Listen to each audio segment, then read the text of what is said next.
Good evening, everyone. Welcome once again to We Are the Builders, a live study. And once again, we're continuing on with our reading of Peru Libre. And we're on the energy sector tonight. But before we move on, I'd also like to welcome Helen once again. How are you today? Very good, thanks, Dave. Very good. Glad to hear that you're winding down from the year, such as the year has been, 2021. Yeah. And well, hopefully, we can put it past us. I think talking to most people, I think we're all glad to put this year behind us, and hopefully we can start afresh in the new year and see what all exciting ventures and see what else is thrown to us by the international bourgeoisie as well. Before we continue on, I'd also like to acknowledge I'm actually broadcasting here from the land of the Jaja Roaring, and also to acknowledge all those elders, past, present, in your future, and acknowledge that the First Nations people's struggle was once an anti-colonial struggle and a struggle against a foreign invasion, but now it is now part of much of a broader struggle against imperialism, and imperialism is the highest danger class struggle, and it's certainly now more than ever that we need unity amongst the working class and Indigenous and many other poorer sections and oppressed sections of society to get rid of this insidious system called imperialism once and for all and advance towards socialism. Well, as I said, I just mentioned we're still studying Peru Libre, and we're just finishing off this particular chapter 17, where we left it off, and we're on the energy sector at the moment. Obviously, we'll read through that, and I was just going to suggest, we'll just have a quick formal discussion at the end of it. And for all the viewers out there, feel free to add any comments or ask any questions, and we'll attempt to address them for you as well. And also ask you to share this far and wide, like it, share it, and please invite others to come along and participate. Well, look, I think what we'll do is, did you want to kick it off? And Sure. So we're talking about our main sources of wealth. Yes, that was on the energy sector. Yep. So we covered the previous. Yeah. Sorry, not doing a jump on there. We covered the hydrocarbon and mining sector before. Yep. So we're up to the energy sector. Yep. The companies that have obtained the highest net profits in 2018 are Luz del Sur, US, and that's United States, $150 million. The Anel Distribution Peru, that's a net worth of 102 million, and Energia Peru, $108 million US dollars. The sum of these three amounts to $364 million US dollars, a budget equivalent to that of 5 regional governments in the country. The private companies Statkraft, 41 million, ISA Peru, Transmantaro, 30 million US dollars, Enel Generacion, 17 million US dollars, Electro Sur Este, 12 million US dollars, and Electro Donés, Electro Sur Medio, 7 million US dollars, etc. And it goes on. Also generate significant dividends. There are companies like Calpa Generation that do not declare net profits, despite achieving sales of 400 million US dollars. Orazel Energy, which is ex-Duke Energy, also does not declare profits, despite selling more than 160 million US dollars annually. Termosalva does not declare profits, despite having sold for 73 million US dollars. Special mention should be made of the state-owned Electro Peru, which has a profit of 96 million US dollars. Hydrandina, 30 million US dollars. Electro Noroeste, 20 million. Electro Centro, 27 millions, and the Society of Electria del Sur, 15 million. Empresa Generación Eléctrica, $13 million. Empresa de Generación, 12 million US dollars. Electro Norte, 9 million US dollars. Electro Oriente, $9 million, Electropuno, $4 million, Electrosur, $1 million US, which are also an important source of income for the state. The main source of energy in the country is Mantaro hydroelectric plant, located in the department of Juan Calfelequi,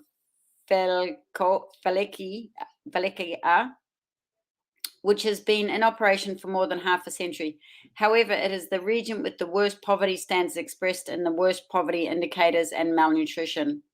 So I guess what it's saying there, Dave, is that although we've got in that area, there's one of the biggest hydroelectric plants, and it's been in operation for more than half a century. That region that it's in, it has the worst poverty, even though it's got one of a highly profitable energy sector in there.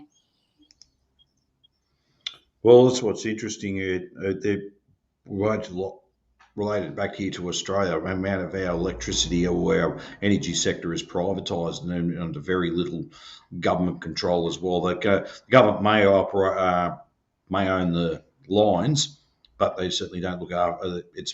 Everything's kind of contracted out, both from the operations of it, the maintenance to the providers, and constantly for many years. This is why we had such spiralling energy costs for us, and still is to a certain degree at the moment. There is actually a prediction with now all this renewable sector coming into being. The fact is, they're saying, now energy bills will go down. Well, it's wait to be seen. I know the largest lithium battery has been switched on here in Victoria. Supply, I think, up to 1 million households, 2 million households. Don't quote me on that number. But we've got to keep in mind still how much of it is government or public ownership, and really, if you find it was still under private. And I think what we're looking at here, and same with in Peru, and no doubt other countries, is about the private control of our energy sector. It's an essential service, a utility, and why should we actually be geared to make profit when it should be then for a critical service? And it just comes to show you how much these companies make and hoard. And it was quite interesting. We talked about this last week about the regional governments, and then for Peru, 5 regional governments. That's a lot of money for them, given what their net income is for each per household, each per person. So I mean, that for us, that would actually go into the billions, and that'll probably cost more than what local governments and dare say even state governments all that money should be going back into the public public revenue, not into private hands. So very interesting and quite fascinating. But it's good to know that the upside of it, we're not alone. Exactly. And I think that's the key point there, is that these companies here are making huge amounts of profit out of out of energy sources, and as you said, Dave, that money should be going to the people of Peru, and it isn't, and that's the key point. Yep. Well, I'll continue on with the next one, communication sector, and I believe Joe's in the process of joining us as well.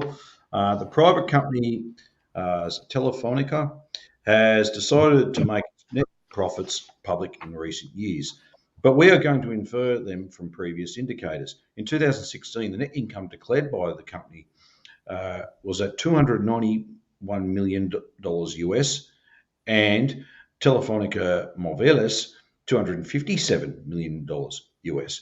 The sum of these two is $548 million US, an amount equivalent to the annual budget of 8 regional governments. This is the company that reported the most profits after the mining sector, and it is the one that refuses to pay the Peruvian state taxes amounted to US $474 million plus interest. Sounds familiar, doesn't it, about these multinationals not paying the tax? As of 2017, Telefonica Peru declared net profits of $73 million US. However, it has a sale of 2,637 million. I think that would be 2.6 billion US dollars. American Mobile Peru, or Claro, does not declare net profits but reports sales of 167 or 1.677 million or billion, US dollars. Intel Peru does not report net profits either, but sells the US in US dollars $730 million. Telefonica Multimedia does not declare profits either, but reports $364 million US for sale. Viertel. Peru does not declare their net profits, but declares sales of $201 million US dollars, etc., etc., etc. So if you can see the familiar pattern that's happening here. In reality, these profits have only been analysed for the 2 or 3 companies in each sector that profit the most, because in reality, there are much more, and there are other sectors such as agribusiness, food, beverages, liquors, commerce, construction, fishing, pharmaceutical, chemist, health services, financial service, metallurgical, steel, textile, footwear that have not been considered either. Concessions such as highways, air corridors, ports, airports, etc., must also be added. So, by the sounds of it, what they're saying there, these profits have been analysed, but look at all this money that's been, a few hands, and we've got all these essential other things such as health, roads, transport, rail, ports, and roads, airlines as well, but also other areas as well that need critical funding, and it's just been taken away from them and stripped out back into Wall Street and London. Yeah, exactly, and it's the fact that they think that they don't need to, that they don't need to, according to those companies, they don't need to tell the Peruvian government how much profit they make, because they don't want to pay taxes on it, and they don't think they should pay taxes on it. They somehow think that they can operate in a country and take all of the natural resources out of that country and not have to pay a cent for them. It's the most ludicrous situation that a country would allow itself to be raped of its mineral resources and its people in terms of its labor and the people's labor that goes into producing things, and yet these companies don't have to pay a cent in terms of taxes to that government so that it can help the people of the country. It's a ludicrous situation, and it's becoming worse. These companies, multinational companies, think that they can go around the world doing this sort of behaviour. It's horrendous. Yeah, and Australia is no exception to the rule here. And it's interesting, we've had all this stuff, been dealing with pandemics, with the pandemic, and also all the rallies over the last 2 months and that. But there's through this, I think also too, people have got to remember, besides what they think about mandates and bills and all that. But the fact is, at the end of the day, this is what's going on here in Australia, and I think we need to get concentrated back on the 8 ball here, keep focused, because one thing it is, Australia is getting raped financially by these big financial oligarchs. People say, let's tax the mining companies. Let's look at what the financial oligarchs are. The big banks are based in Wall Street, New York, Wall Street, London, and Tokyo, etc. And look at it, the billions, up to probably, I don't want to push it, but I wouldn't be surprised it's coming up to the trillions. And I think why? And this money should be actually the money that's raised out. This should be actually put back in. You can just imagine all that money we could do, all that finance we could do for Australia. We could build the high speed rails. There wouldn't be any argument about it. We have the money to do it. We'd have our own national airlines and transport systems where all the utilities back into public hands and properly good public holidays. We can address also to employing people back into the government jobs as they should be, both in the white collar but also the blue collar field. Putting large scale programs, we could do all sorts. Just imagine what we could do. There'd be no limits. The imagination can run wild. So it just comes to show you how bankrupt this whole system is. And I think that when we look at the advances that China is making, that's a prime example of how the natural resources of the country are going back into the people and back into improving the lives of the people. And as a result, they are the most advanced country in terms of research projects and the amount of money that they're spending on research. They are topping the world in terms of that. And you can only do that when you are reinvesting in your people, reinvesting all of that wealth that's being created by the people, and it's going back into the people for research to make things better for them. And China's a fantastic example of it. Yeah, no, it certainly is. All right, well, look, I think we'll wait for Joe to come on. That's fine. We'll continue. Did you want to kick off for the next one, the economic sources to be reevaluated by the state? All right. So all highway, rail, sky, port, and state enterprise concessions that were privatized should be reviewed. The nationalization of our natural resources must be sought. Review the free trade agreements and other international conventions. Guarantee the investment of the proportion of the distribution of profits after the exploitation of our resources. Collect all kinds of taxes. Collection of taxes from the privileged who today enjoy exceptionality. Abolish the golden rules and special services to high officials of the state. Abolish the concordat with the Holy See, a framework on which the Catholic Church is exempt from taxes and is awarded high salaries. Termination of the living card of former parliamentarians who are still charging. Termination of the lifetime pension for the President of the Republic. Participation of the communities as shareholders in the exploitation of their resources. Eliminate private state and foreign health insurance for senior state officials, and a new economic conceptualization of the mining canon. We must be aware that our natural resources, nationalized and exploited for the popular welfare, are the only opportunity to overcome foreign dependency, neo-colonialism, and eradicate poverty. Wow. It says a lot. I know the translation's a bit disjointed. I think they meant a few other things, but that's just the way it was written. So, but yeah, look, I could see that what they're trying to do. I don't think I think they'll do more and just review their transport systems. I think they'll be moving to have them nationalised. And actually, I don't know, what was it last year, as when all the airlines were grounded for the first part of the pandemic, and obviously Richard Branson, all Virgin Fleet, he wanted to pull out altogether because he wasn't making profit. Now, all these planes and that were just sitting there. And there were even people back then talking about wanting to nationalise it. And now Federal Treasurer Frydenberg, he came out and he just basically screaming black and blue in the face that he was not nationalising, but he wanted to say a potential buyer. It's like, here's all this stuff. Come on, someone buy it. And I mean, this would have been, no, we're grabbing it. We don't need to compensate Richard Branson. Oh, anyone like that, we've got it. It's pretty much given to us. But it's like all of a sudden, doesn't someone want to buy it? This whole concept of why does it have to be under private ownership when it should be back under public? And it would have been perfect. Would have been good. But I know what would happen. That would then set the precedent for them for the other industries and to see. And that's what they didn't want. Because they know full well too, a nationalised sector, even though it's still capitals, would be regulating the price of everything, costs and price.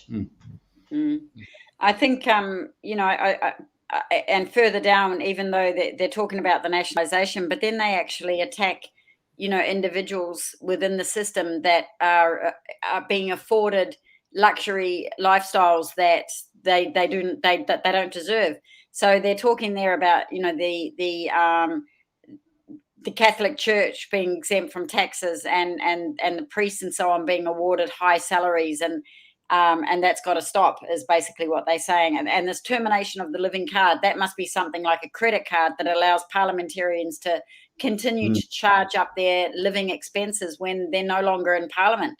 And the termination of the lifetime pension for the President of the Republic. Why should a president, simply because they're a president, have a lifetime pension that is, no matter what age they are, and probably are still able to go out and earn squillions of dollars in private enterprise as well as receiving this lifetime pension? All of these, so they're getting rid of all of these benefits that people in these top positions receive from the state of Peru for doing nothing once they leave Parliament. And that's in sharp contrast to other countries, especially socialist countries that, wouldn't have these lifetime situations and credit cards that you can, rack up hundreds and thousands of dollars once you retire and so on. I know that in Australia, for instance, our Prime Minister receives a lifetime lifetime pension, they can still go in and use all of the facilities of the state parliaments and so on. They get free food, and they get chauffeured around, and all of these benefits that they shouldn't have. The That's taxpayers right. are paying for. Yeah. But when people like you and I want to resign or finish up and that, we don't get any of that.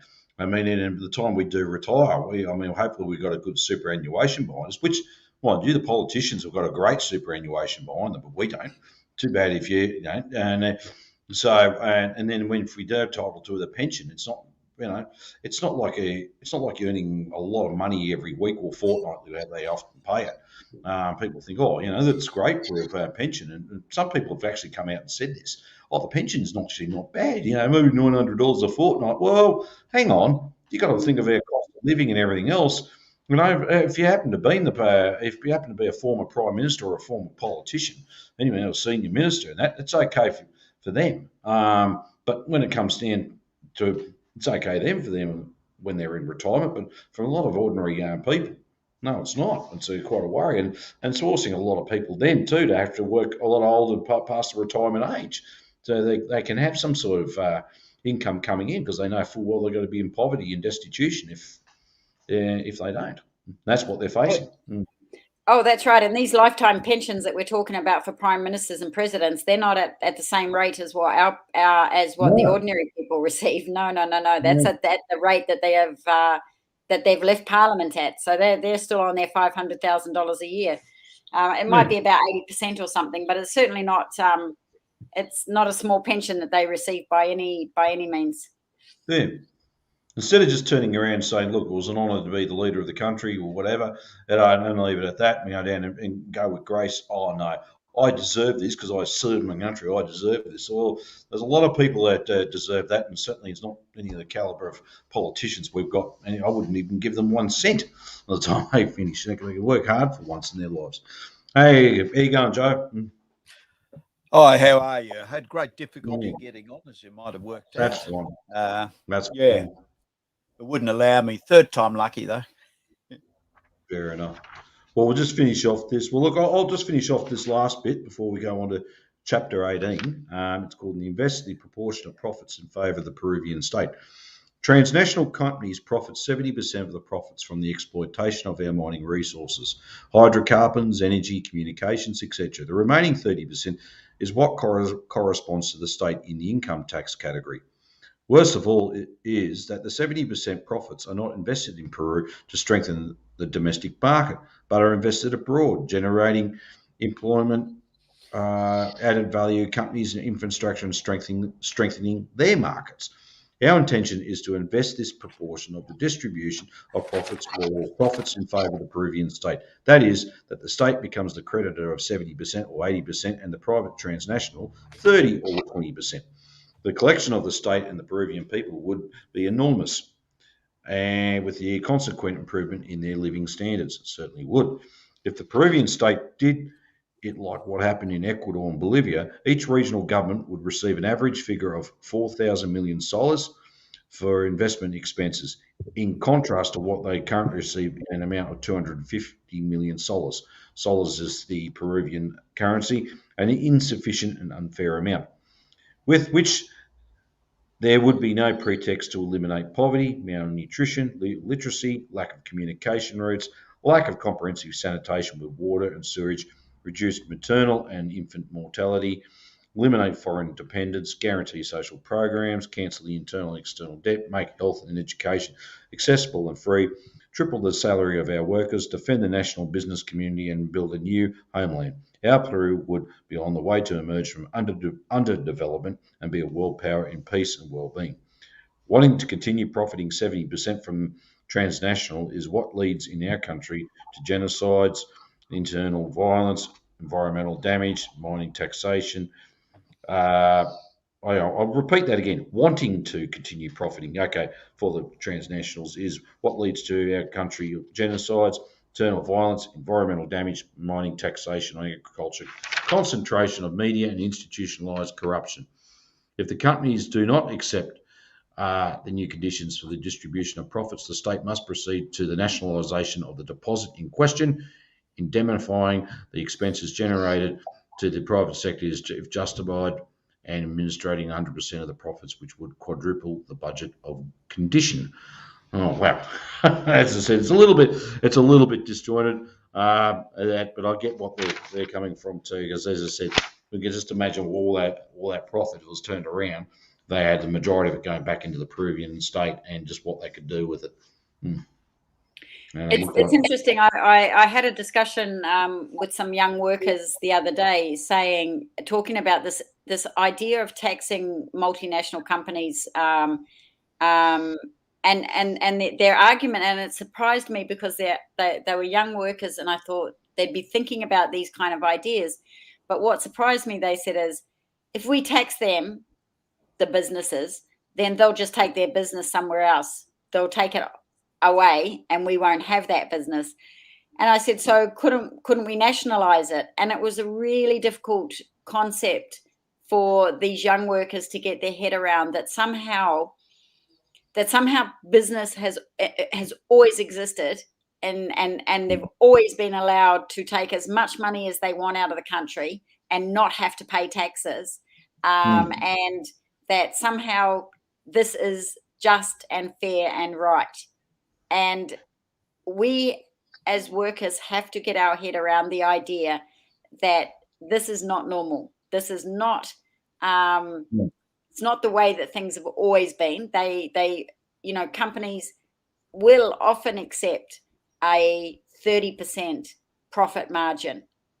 We are giving them 100% profit margin.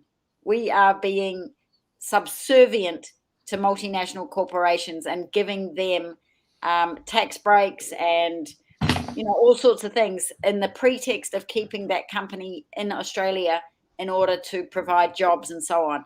And it's a pretext. It's not if a company can make, let's say, 50% profits, they would stay in Australia. But they're demanding at the moment way more than what is even acceptable by anybody's standards. And workers have to get their head around this concept that we make the wealth, and therefore we should have the lion's share of the wealth. Yep. And what's interesting, I bought this. I remember when the mining tax was first bloated back in the late 2000s, and there was all this big uproar within the mining, with mining companies. They tried to have a protest, and they had a little rally in Perth there. Gina Reinhardt was up there, and axe the tax, and all these other slogans and that. And consequently, the federal government backed down from it pretty quickly, and they did have a watered-down version of a tax, but that was after the coup d'etat against Kevin Rudd at the time. Now, the fact is, people were going, oh, well, why didn't they shut down on capital flight? And I said, we should actually be looking beyond a tax. We should be nationalising it. Because, and I remember on the notice board at work near the clock there, someone put an article about that, and I think it was trying to slam, this mining tax. And I just wrote, why don't we nationalise the mines? It actually generated the discussion very much. It's like, well, and people, like that, even back then, people was trying to comprehend what nationalise. What do you mean? I said, bring it under public ownership.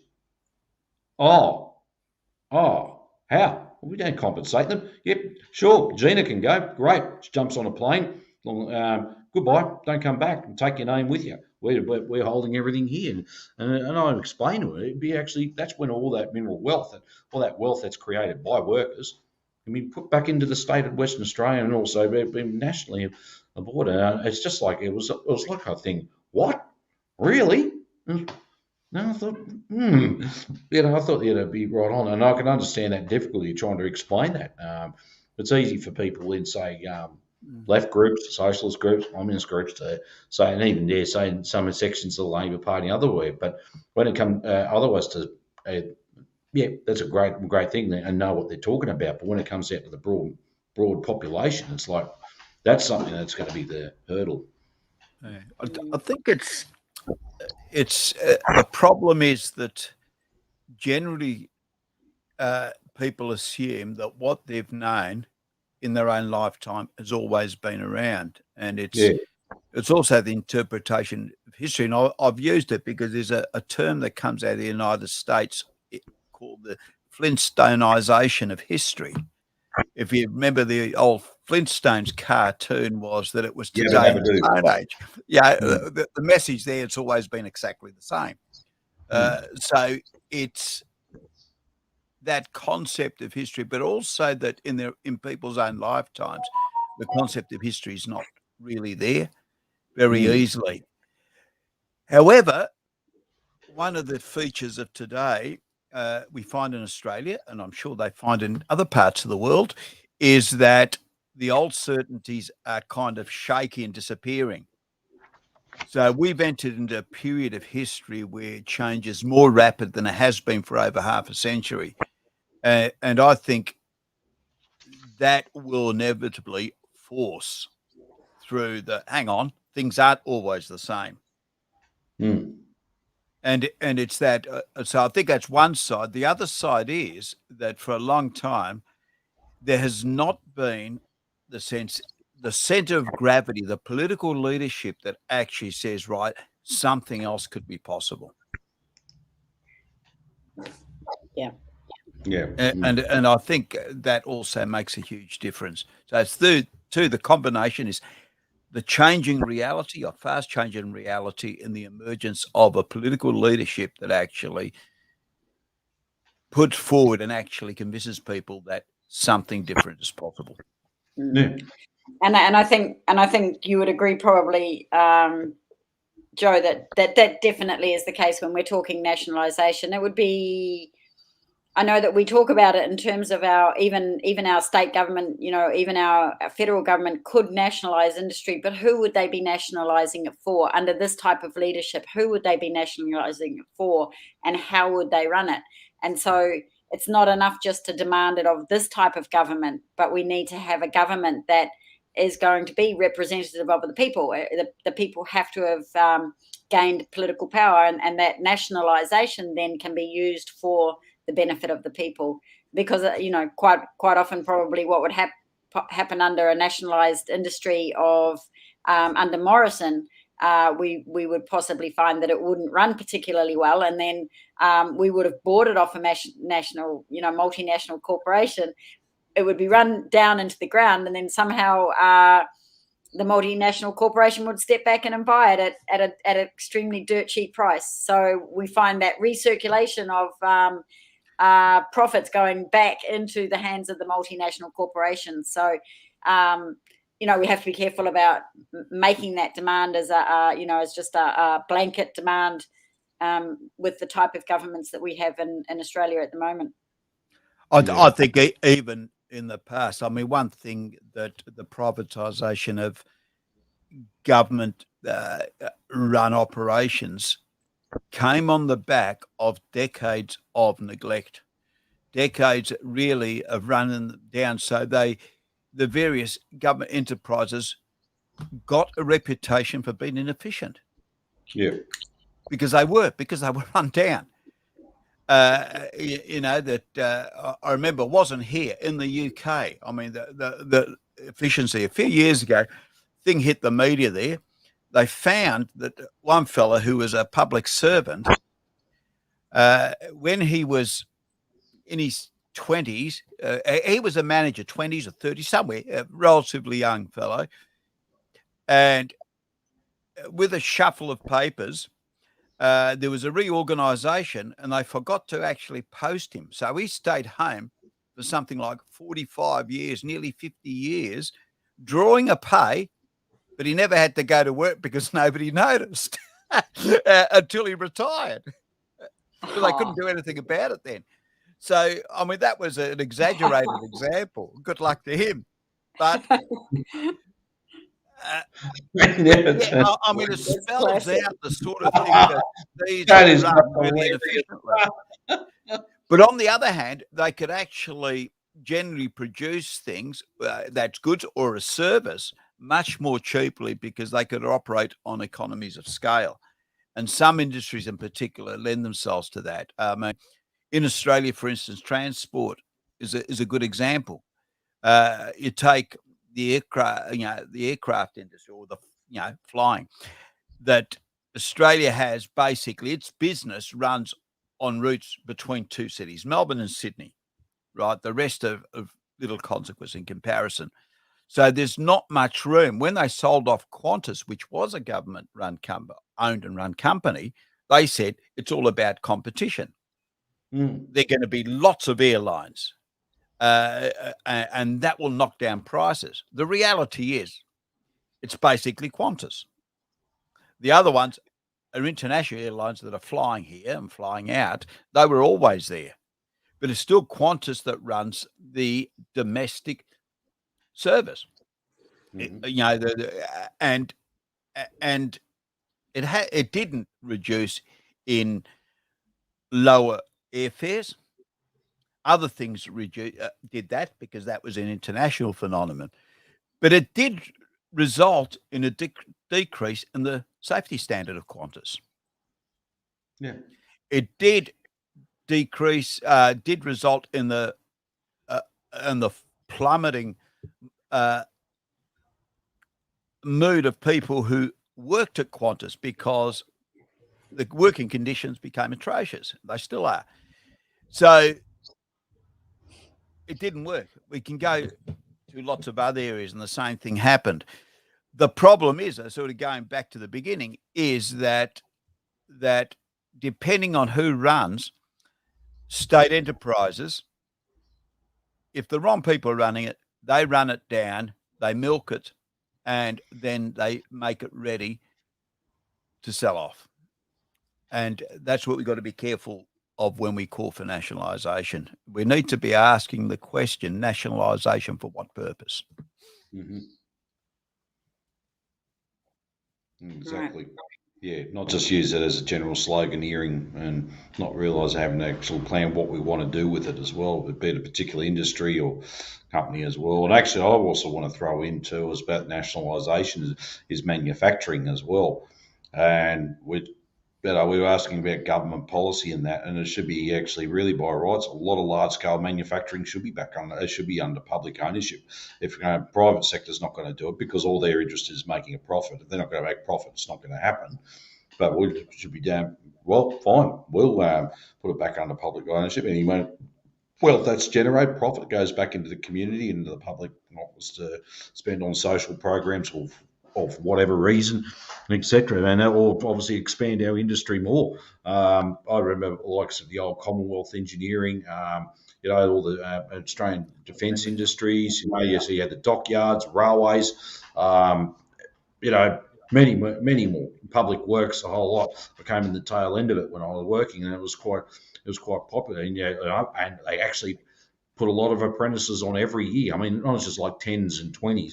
They put on hundreds and hundreds of them, lots, thousands of them. And they actually produced really good quality trades out there. Everyone was really good at it. They were taught the best. We were actually one of the highest standards in the world with our trades. What was something out there? So everyone learned everything. You could be anything from the civil trade, like bricklayer, carpenter, etc. And then for the metal or mechanical trades or automotive or electrical, etc. You keep going. The list is continuous. And even too, putting in investment into engineers. You actually did a cadetship as an engineer. No, not to say that go, had a lot of money and go to university and think you just get the diploma degree for that. You did a proper cadetship, so you learned everything. And that was and we were actually discovering new ways of going about things and developing further and further. But because of neoliberal policies that we have to be competitive and make more profit and all that, name of actually just concentrate. Really, what it is just concentrating wealth into fewer and fewer hands on the expense of everybody else. Muck the planet and muck the world attitude. And this is where we're at the moment. At the moment, there is a chronic skills shortage. Why? Because this is for over 40 years of neoliberal policies allowed this to happen. What are we going to do? Oh, we need to bring more people in on visas. But the thing is, there's this chronic skills shortage world over now. There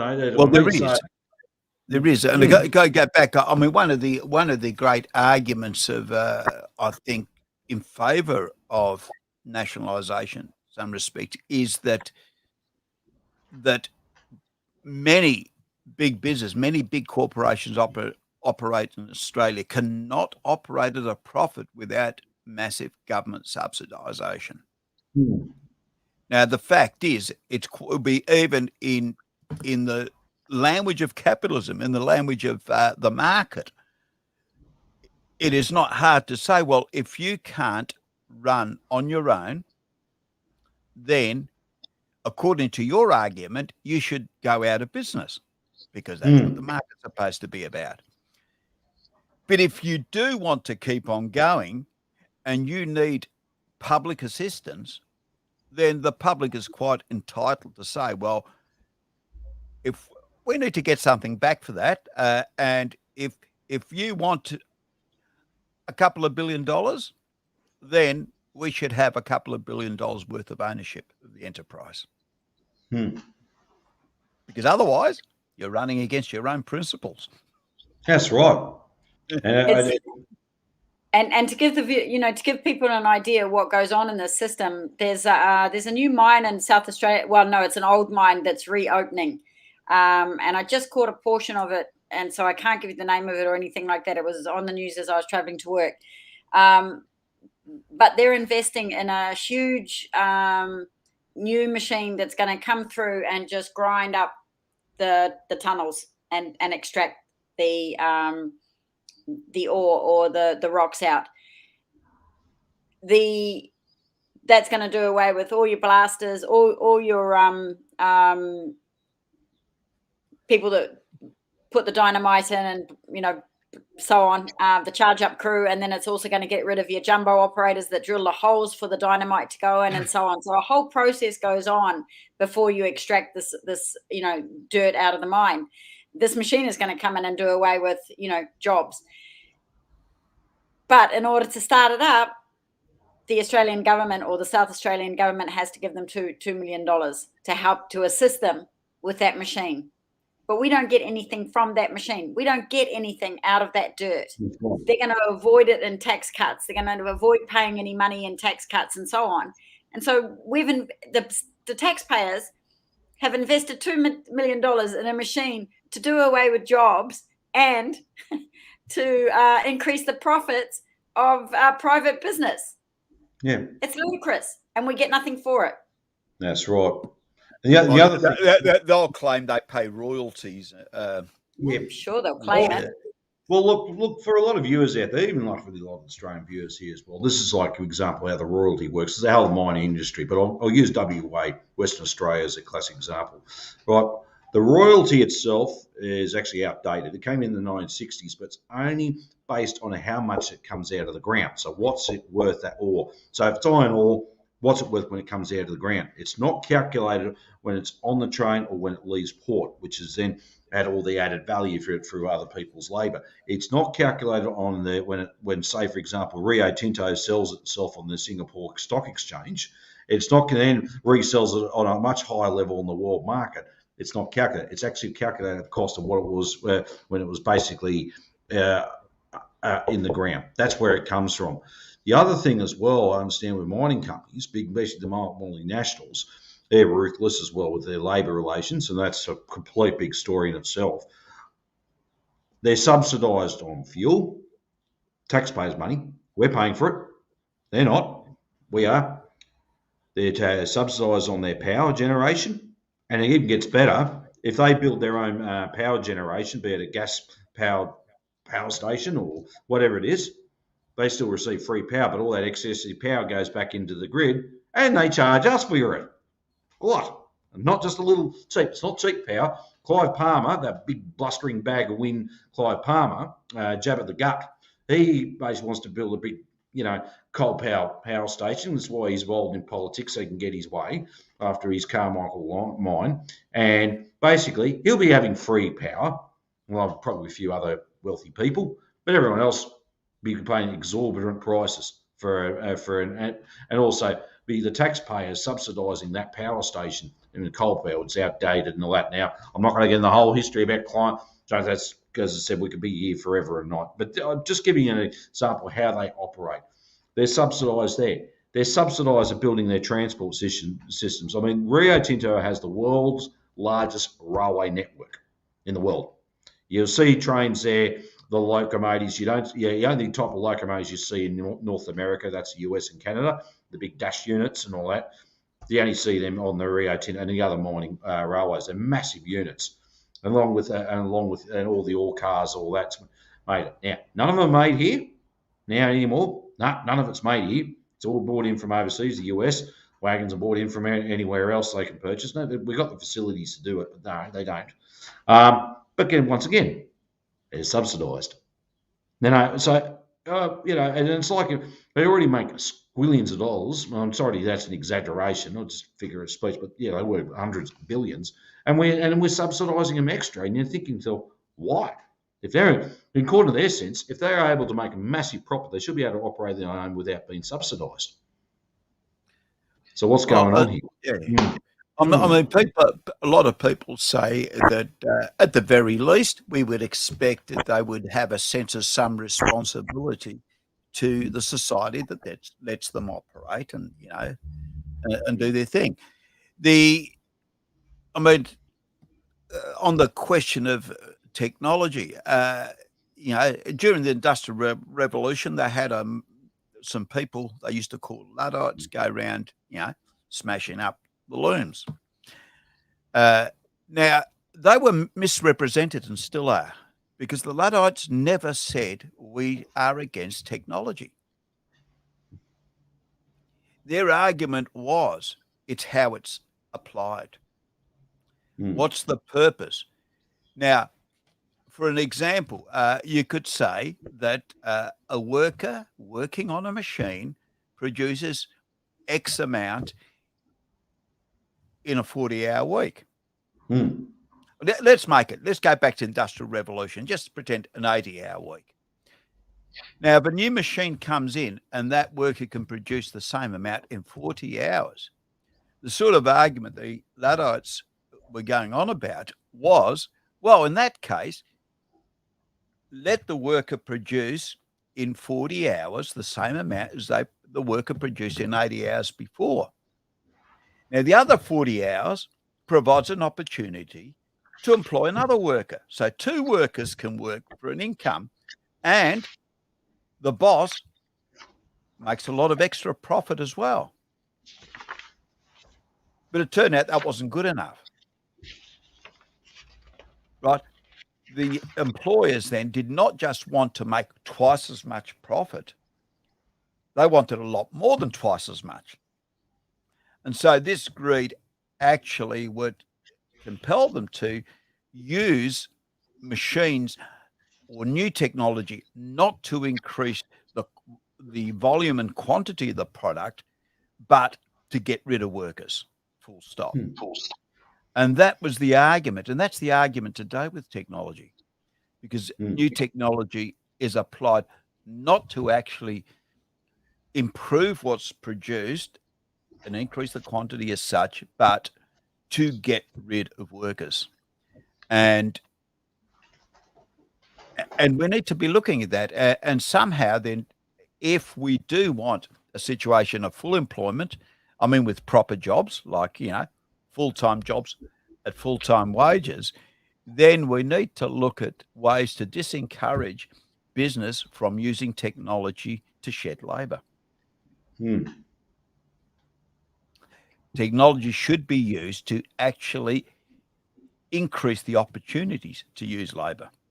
But the thing is, under capitalism, what they're doing now, automating everything, who's going to produce value? When Marx said, "Well, labour creates value," he was dead smack. He was spot on right. Couldn't even correct that. Even back then, he said that in the 1800s. That still rings true today. So, hypothetically, mostly everyone's now working anymore because of automation. We've got automated everything, for more or less. Well, what happens? Well, then obviously an economic crisis happens because no value is created. Those goods and even services and everything else is pretty much rendered useless and valueless, and it all collapses in. So really, by rights, what the capitalists are doing are actually pretty much setting themselves up to fail, even in the name of making a quick profit. They realize, we can't do it anymore. Yeah. Well, that essentially is the economic problem today. The the falling the contradiction as well. There's a need to have labour to create wealth or value, and yet they want technology to do away with having to pay wages. It's a great and so contradiction, on. So isn't it? Massive. It's that huge contradiction under capitalism that is what Marx also talks about. It's inherent in the system, and that's what makes it unsustainable as well. Well, it's related to, and I think often that if you got, and we shouldn't always talk about individual capitals or individual workers. We should be talking, the whole social structure. But just for a moment, from that point of view, is if you're a capitalist and you're running your enterprise and you want to get the most out of it in terms of profit, at the end of the day, then you're less concerned about what is good for capitalists as a whole. So the individual needs take precedence, and that was it's part of the problem. And Marx referred to this quite extensively. Is that it's what he called the I can't remember the exact term it's just slipped my mind, but he talked about the chaotic situation where they're incapable as a class, capitalism is incapable as a class actually working for its common interests, but particularly when things get worse. And there's a scramble for each to get the biggest individual slice of the pie as possible. And this competition. This sort of competition to kill each other off. And, I will survive at your expense type approach. Is what gets in the way of proper economic policy. Now, I've been arguing for some time that neoliberalism is an expression of that in the current context, where economies like Australia's are very highly monopolised, where the rate of value has fallen to an extent that traditional carrying out a business no longer makes sufficient profit. Yep. I'm talking about per dollar invested, not the total volume, and it looks for other means, and it's been forced to look at three areas. One is the taking away of the labour share of national income, raiding the state, and getting support, and the other one is increased monopolisation, otherwise eating the competition. Yeah. They've become, and I should add to that, rather than production, the shifting of finance as an avenue to get a bigger slice. Yeah. Actually, interesting too, what's been happening recently, or especially over the last 2 years in Australia, because of the pandemic, we've been in lockdowns and stuff in Victoria. What actually it comes to show you, the bourgeoisie needs the workers to create value again. And because we live in a capitalist society, that's what the purpose of us workers are there for, to work to create profit. That's why we're in existence to do so. And they take it.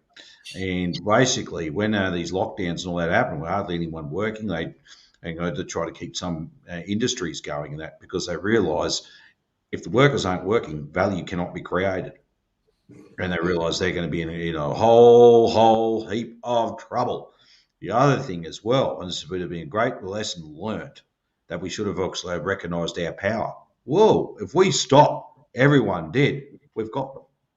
If everyone just stood there all of a sudden, put their hands in the pockets, we've got them. And it's basically, please sign the form of unconditional surrender and hand everything over after that and bugger off. But I wish it was that so easy. But that's sort of something we've got to realise. And I'm going to say something little. It's not controversial. It's something I've observed too. So after all these rallies, and one was about being mandated the vaccine.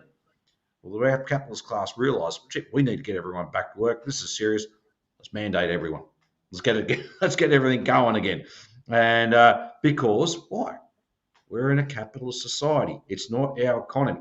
As long as there's capitalists, and the capitalists need us all back in there again to generate surplus value, and so they can make profit. They know that. But the thing is, what they've actually in fact done is actually set themselves up to fail again, because through automation and and of course, COVID didn't create the economic crisis; it was already here. It just fast tracked things. They know they're in a really, really spiral. They're in a big spiral downwards, and they know that as well. So I think one thing out of all this, we've got to realise that all of us work.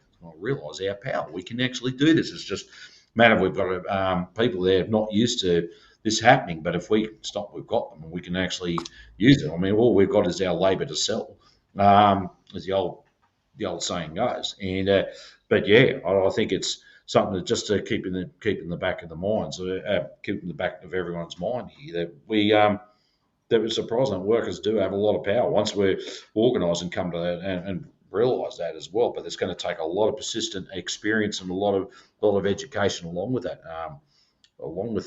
experience as well. I think that COVID has revealed an interesting aspect of capitalism. You've got to remember too, what Marx called the anarchy of production. Really, we took in the social relations. In that, what you said, Dave, is quite true, because I think there has been a push to quickly get people back to work because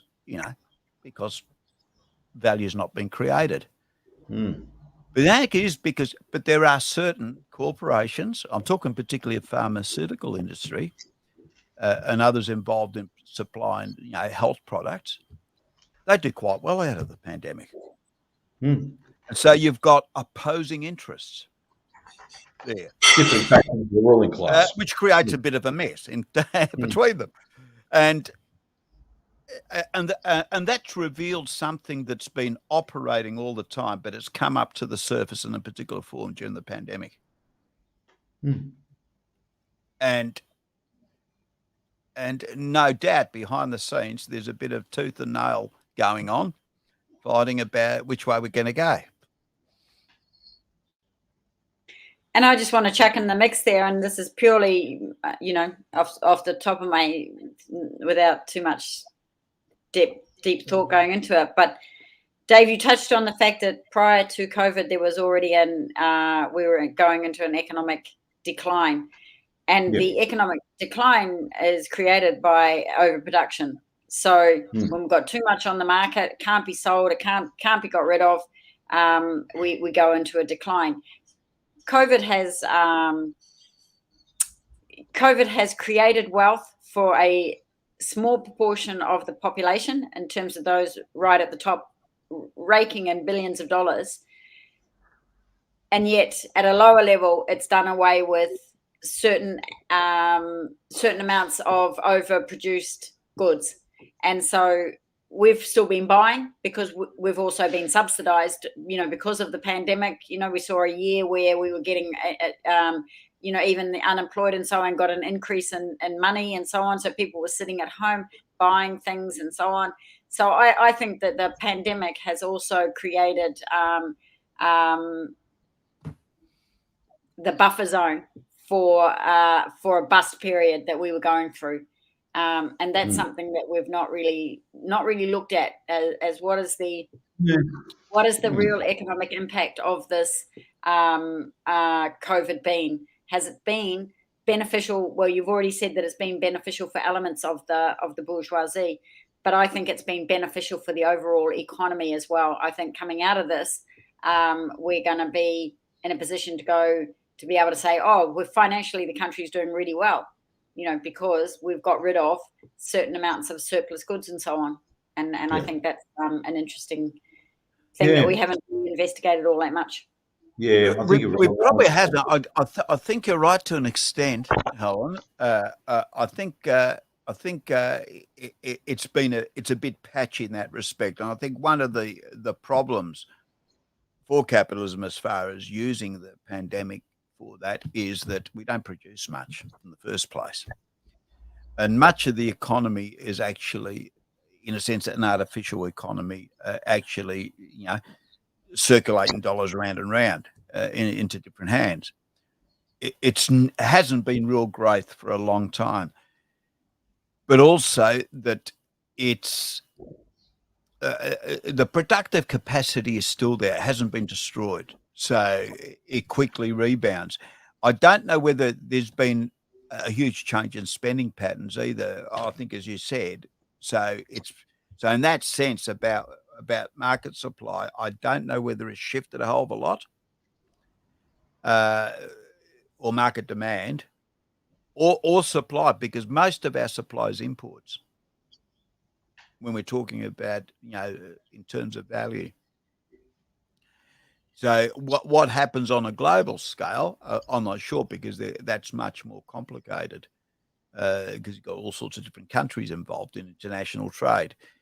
But it's, I think it's a two-edged sword, and it's also a two-edged sword I suppose, in the subjective sense, because it's made people more unhappy about the state of the place today.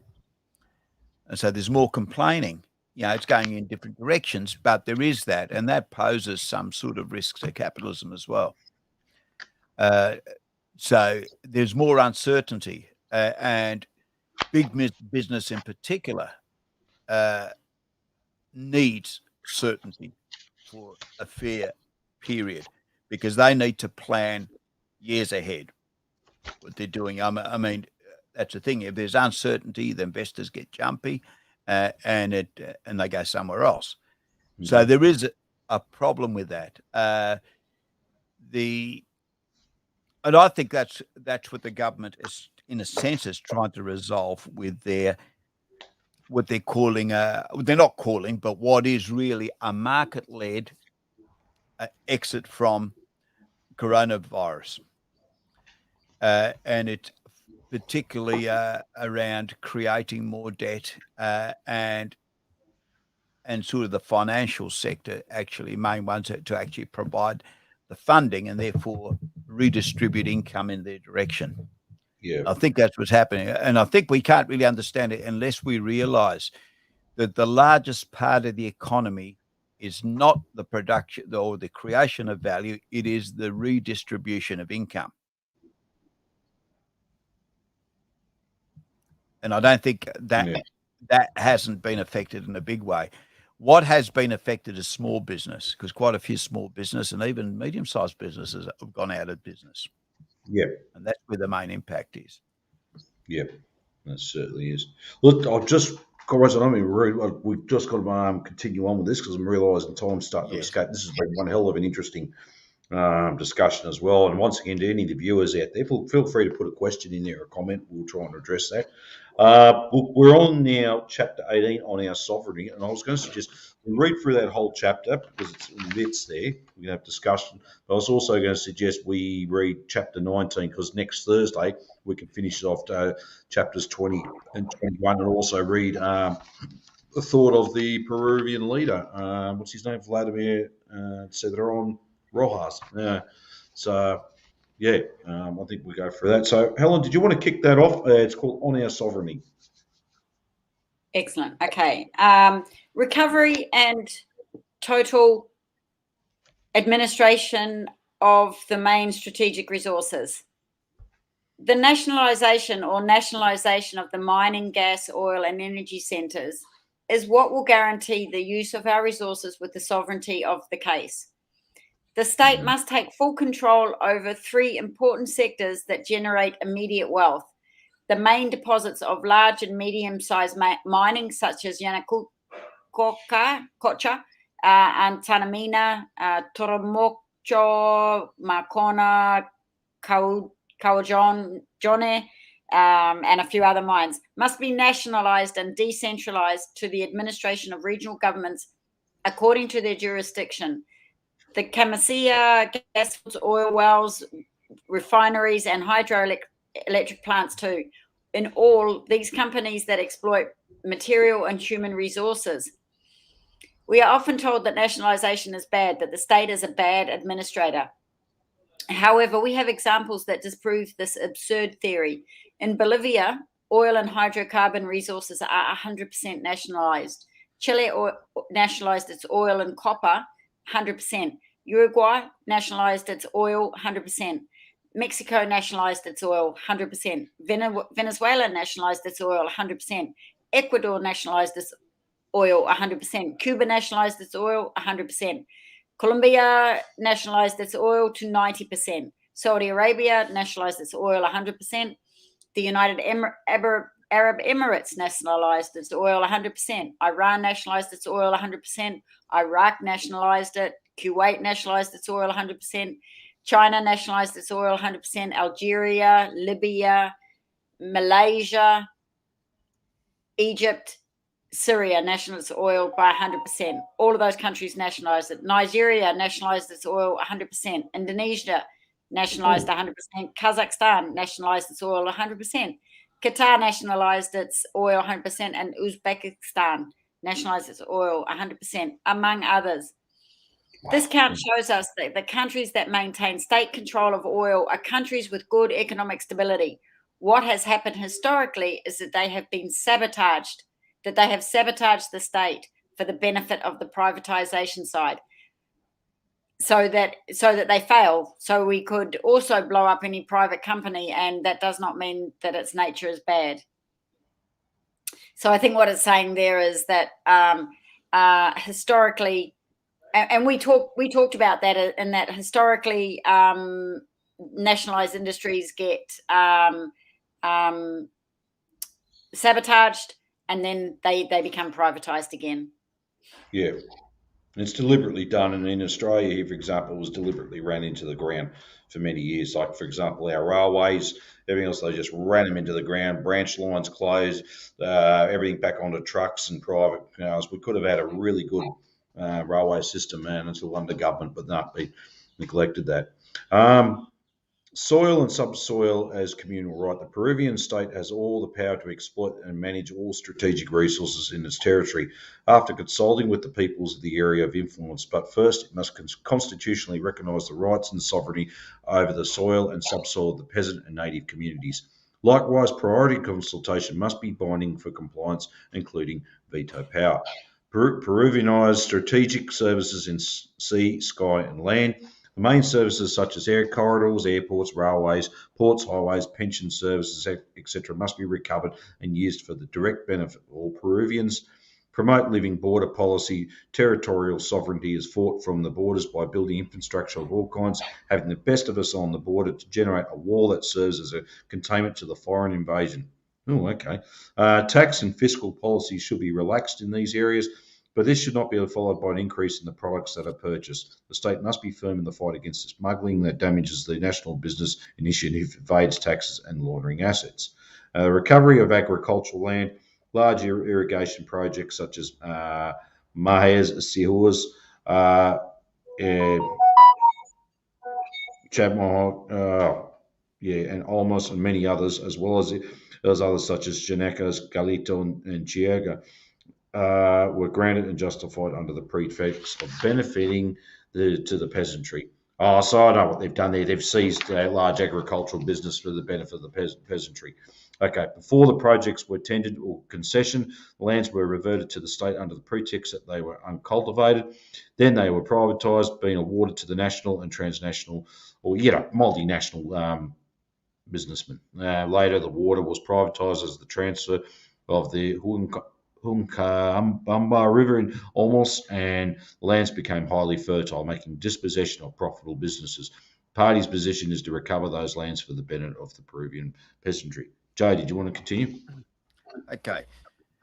I have to look on another screen, so if you don't see my face properly. Review, regulation or cancellation of international treaties.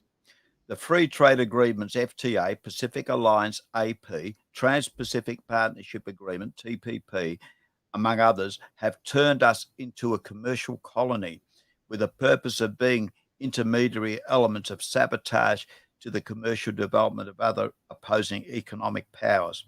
To the interests of the United States, the agricultural sector being the hardest hit.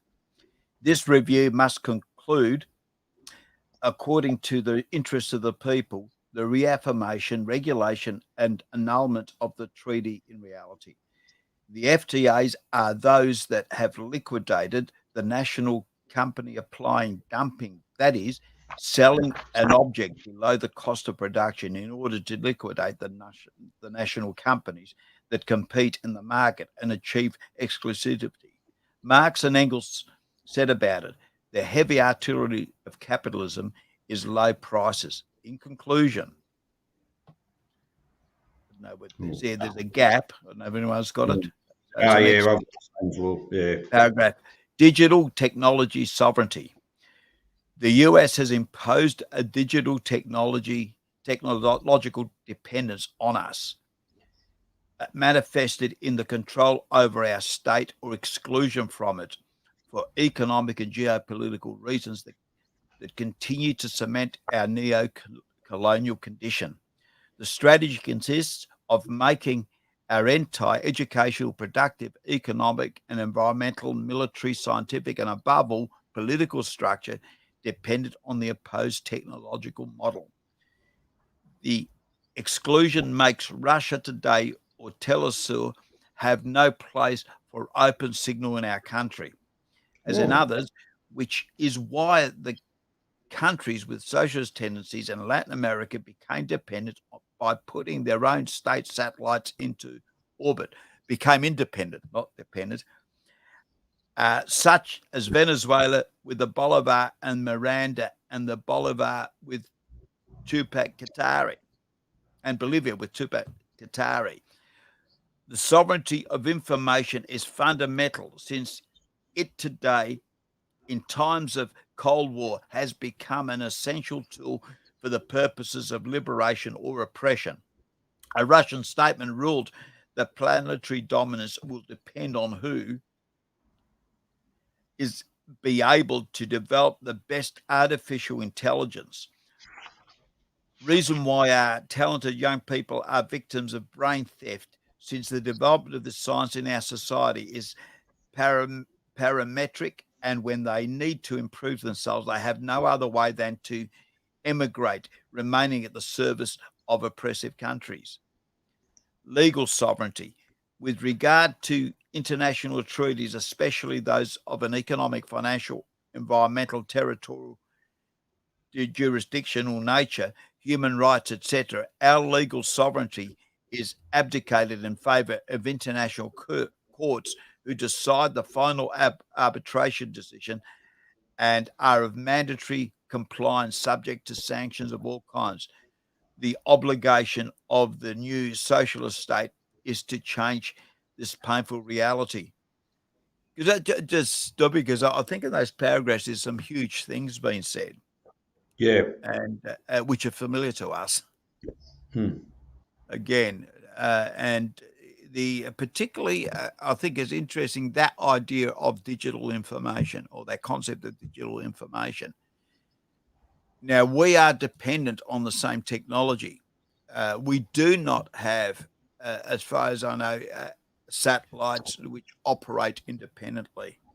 We do have telecommunication satellites and that, but under what technology? Who actually controls that technology? And that actually requires some investigation. But as far as I know, that's it is still the same companies. It's quite interesting that that Huawei, the Chinese, Huawei, in 5G technology, for instance, were excluded from Australia. And I believe there's a connection with that. Who actually controls the technology that we communicate through? Yeah. You know, look at our social media platforms. Who controls the social media platforms? And really, it is an important issue we need to look at. I think it's also it's become a major source of propaganda for capitalism. You know, and they've used every new technology. You know, first it was the camera. It actually built the myth of Queen Victoria in England, who was really unpopular, but we wouldn't know that because the image is that everybody loved her. And the sort of what the image of what it is to be British. And we got TV after the Second World War, which was used for similar purpose, particularly during the Cold War. Yeah. And now we've got computer technology. So there's a certain continuation there. We need to break out of that, and it raises, although it's not mentioned here, but I think that's connected to the importance of developing a sovereign culture. Well, just what I'll do, I'll finish off those last three then, because then we'll go a little bit more further into discussion, because I'm just aware of time. Because territorial sovereignty, our main watersheds in the Peruvian jungle are surrounded by 8 US military and paramilitary bases. They're identified as military cooperation missions, but in reality, they include anti-communist military training, negotiations in the name of the fight against drug trafficking, military and political surveillance, interception of communications, media warfare, and cyber war.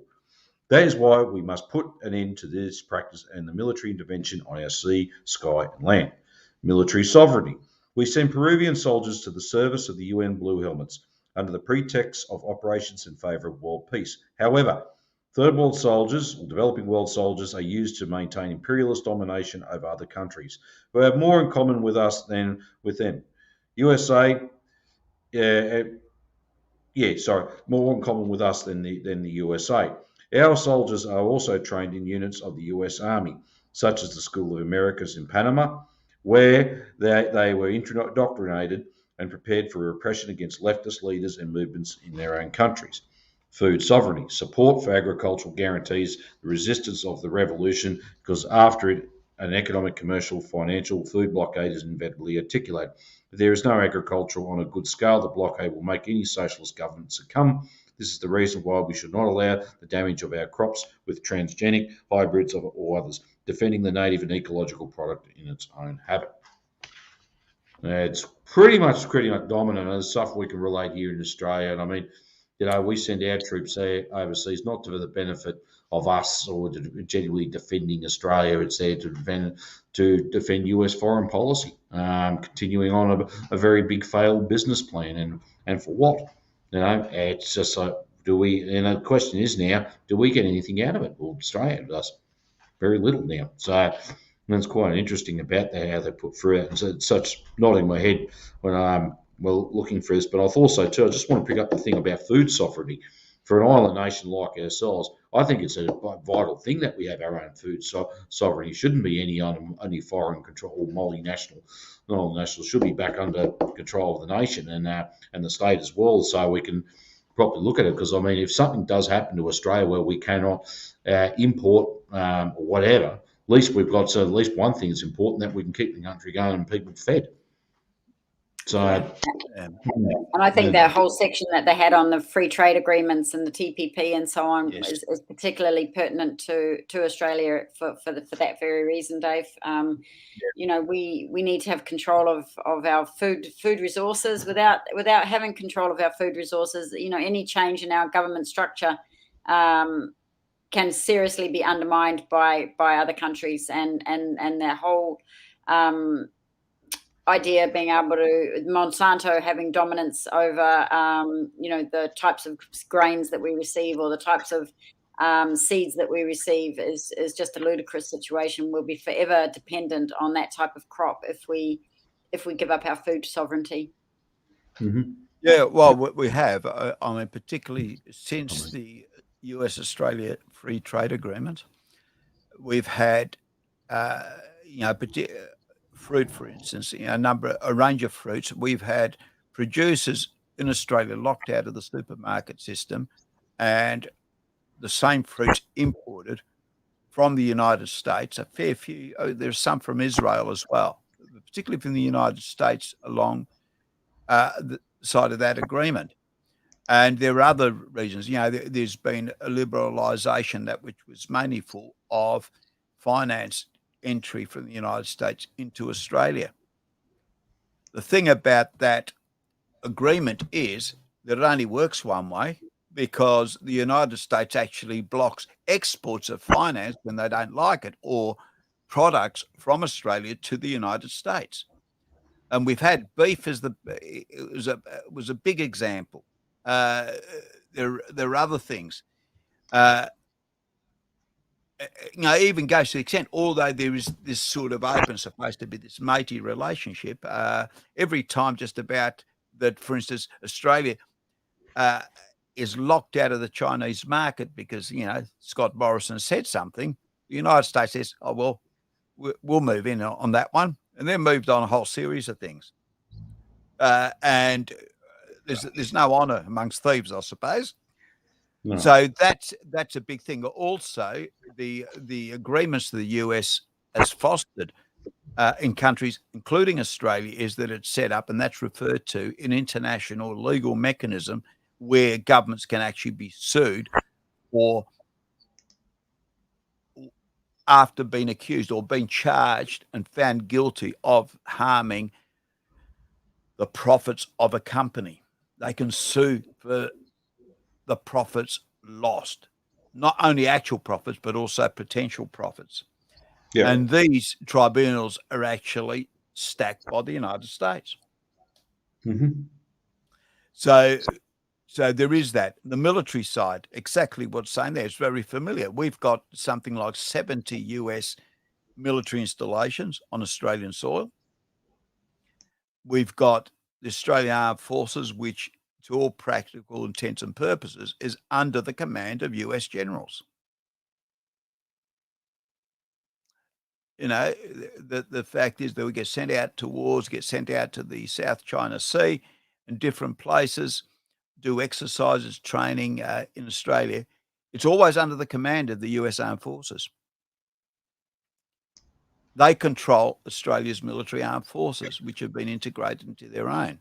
Certainly do. So it's actually gone further than suggest. I'm sure in Peru the same thing happened, but it's not only been trained by them and working as units within their military structure, it's actually been integrated into it. Yep. Yeah, exactly. Look, what we'll do, because as we'll finish, we'll read chapter 19. It's only a page and a bit, and we'll continue the discussion because next Thursday, we'll continue on with the last two chapters and reading. And of course, obviously, there's a couple of points probably maybe need to address in the commentary section. So, Helen, did you want to kick it off for chapter 19? You're on mute. Sorry about that. Yes, sir. Our posture in front of the private entrepreneurship. Every revolution promotes, sustains, and defends its national, public, or private business. It is a political conspiracy to say that socialism is against them. The socialist state exercises a protective role over our private companies with respect to transnational capital. Formalization of the Peruvian business community. Every Peruvian company must be formalized for its better development and insertion into the state. The companies in the jungle, lumber companies, mountains, textiles, and coast, fishing companies, should be used so that the potential is captured from the experiences of the direct actors. They can gradually replace the foreign business community, allowing Peruvian hands to build the country. Formalization of mining. Peru, being a mining country, must prioritize this sector. The so-called illegal mining must be formalized, thereby reducing the ecological damage generated by this legal situation. Collecting better taxes, avoiding human trafficking and smuggling. Requirements to private entrepreneurship. A real commitment must be achieved so that the companies that affect the environment strictly comply with the policies of the Program for the Adequacy of the Environment, Study of the Environmental Impact, and the Plan for the Closure of Activities. The private companies and concessionaires that establish their activities of prospecting, exploration, and exploitation of natural resources in the sphere of the indigenous people and peasants of the region must comply with the binding consultation of the peoples.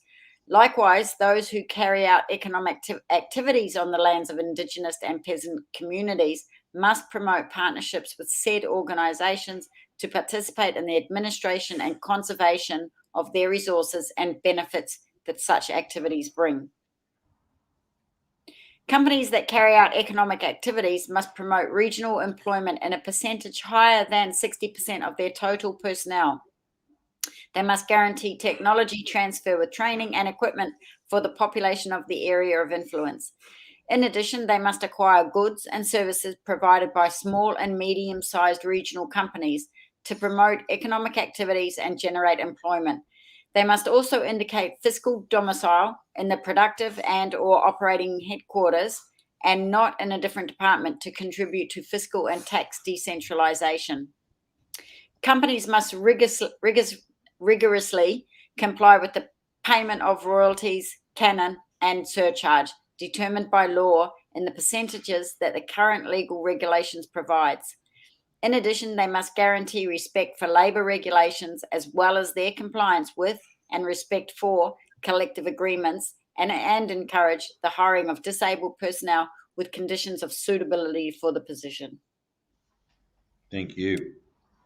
All right. That's so far so good, and we're now up to chapter 20, and we'll continue on that next week. And it's just what I find so far, what we've been reading over the course of all these number of lives. This is really inspirational stuff. I mean, Peru, I think it was last year, they had their elections and they elected into socialist government, first in a long time, possibly. And this is what they're actually doing. They're not afraid to actually take it up and tackle these issues and realise, okay, this is what we need to do. How are we going to move forward? Sometimes it's one step forward, two steps back, quoting Lenin there, and how we go about it. And I think this is really amazing stuff. It shows you there's that stark contrast compared to what we've got here in Australia. And all the promises and that, it's every election time, major parties and all that. Trying to promise it, but we're still stuck in that same old ditch of being controlled by the multinationals. And every bit of legislation that's put forward it's to maintain and expand their profits. It's not really there for so much of the benefit of the community. And I mean, we'd be lucky to even get a few odd crumbs at times. So I have to say, this is still pretty. So it's been a bit disjointed in how they've translated it. I get the whole gist of it, and I think this is really good stuff to have a read on, and it gives us something, a platform to work from as well. Yeah. Yes. Yeah, I think that's the interesting. I think that's the interesting thing is that for people that are looking to socialism, to have documents like this that people can read and see that there's a way forward. I think they're of vital importance, and I think that we certainly need to be looking at something similar that we can develop as part of a movement for change in Australia. I think this also opens up and it finishes off in a very, I think, important question, and that is private business compatible with socialism? And I think it's quite clear the view here is that it is. Operating under certain conditions which are beneficial to society as a whole, particularly workers and peasants in Peru's case. But it does answer, and I think it's one of the errors, I suppose, fallacies that, although it's never existed, that you can't have any private business under socialism. It's always been there, but but there is a kind of mirage out there that no, you can't. There's also the argument that that's often put up by the enemies that socialists don't like entrepreneurship. They don't like the people who sort of take the chances and do the stuff and run businesses and stuff like that. Quite the contrary. Depends what kind. And if somebody is a good manager of a business, then it's a specific form of labour, and it should not be separated, and it should be rewarded like any other labour. So we're not saying they should be all locked up and shot or something. What we're saying is, yes, they contribute to society, but not as some sort of magical force, but as a specific form of labour with its own particular skills. I think actually one thing, Joe, why I look at socialism, because socialism is not an identity issue. It's actually it's basically socialism is a much higher level or much more supreme political economic system than it is capitalism. In capitalism, profits reign supreme. under socialism, everything's all organised around the common good. So you can have a medium-sized business, say you employ 30 people, but at least they're now in service of the state as well at the same time. I mean, socialism doesn't mean we go and nationalise the corner shop or the mum and dad farm or, or some other little small, medium-sized business. I mean, it just gets ridiculous.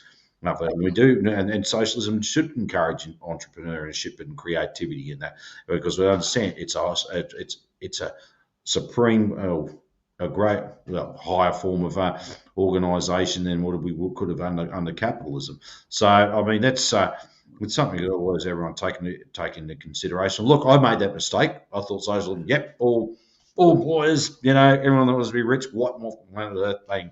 Get rid of the lot. I think a lot of people did, and I'm just as guilty as anyone else. But the more I learned and understood what it actually is, I thought, oh, okay, no, I get that. It's an actual higher level, or it's a much more superior form of economic organisation than we would get under capitalism. Yeah, I think that an important word mentioned in this document at every step is consultation. There's actually, everybody talks about what needs to be done. Everybody collectively makes a decision, and supervises it. Puts it into practice, and supervises how it's done. So in that case, it's there is that sort of collective aspect, but there's also each individual participating actually gets their needs met as well. Exactly. And I think the other key and that's also in the private sector, Yeah. Sorry, Helen. I was just going to say the other key thing to that we really need to bear in mind is that socialism is a transition period from capitalism to communism, which is the highest form of social development. So we have to bear that in mind when there is no absolute correct way. Everything's about where your country is at in terms of its development at that particular time, and so the conditions will vary from country to country, and it's a slow transition period from capitalism to the higher stage of human development. And so I think we always have to bear that in mind when we think that there's a right way and a wrong way to do this thing, of which there is no blueprint. There's nobody out there telling us exactly how it must be done. And the capitalists, of course, would love to accuse us of doing things incorrectly and doing it the wrong way, and and that we make all these mistakes and so on. But the reality is that socialism proves itself time and time again to be a better system. Even in its transition period, it's a better system than capitalism. I mean, one thing that Marx and Engels said more than once, and has been shown by experience since, is that that socialism is a state of transition from capitalism to communism, which means that it will have aspects of both for a considerable period of time. And there's nothing wrong with that. Nothing should be threatened with that. It is really a question of who's in charge, who has the political power. Yeah, exactly. And that determines the nature of things. Yeah, that's right. Good point. That's a good point. Well, look, we're going to leave it off there for tonight. We will be back again next Thursday at the same time at 7 o'clock to finish off last two chapters, and also there's a section on the leaders' thoughts on things, so we could actually have a discussion on that. A big shout out to everyone like James as well. He asked a question: do we have any nukes in Australia? No, we don't. And simple as that. And also, Luke, interesting. Not yet, anyway. How did they sabotage it? That was part of the earlier conversation. And it's basically how they ran their systems into the ground by deliberately, cutting, through budget measures, like reducing the amount of capital going into, or money going into the respective things. For railways was a classic example, but so were many other things, and obviously selling off bits of the pieces to it, and just generally, and neglecting. Peru out of neglect as well, but done deliberately. So they're just some forms of types of sabotage and mismanagement that can be used as well. But look, once again, look, thank you, viewers. So feel free to share this far and wide with everybody. Want everyone along next Thursday. I think yes, next Thursday that will be our final live for the year, live study for the year. Then we'll talk amongst ourselves probably beforehand when we want to resume for next year. But look, once again, we raise our hands, fists in the air, and I always like to say, workers of all countries unite. Workers of all countries unite. Thank you, everyone.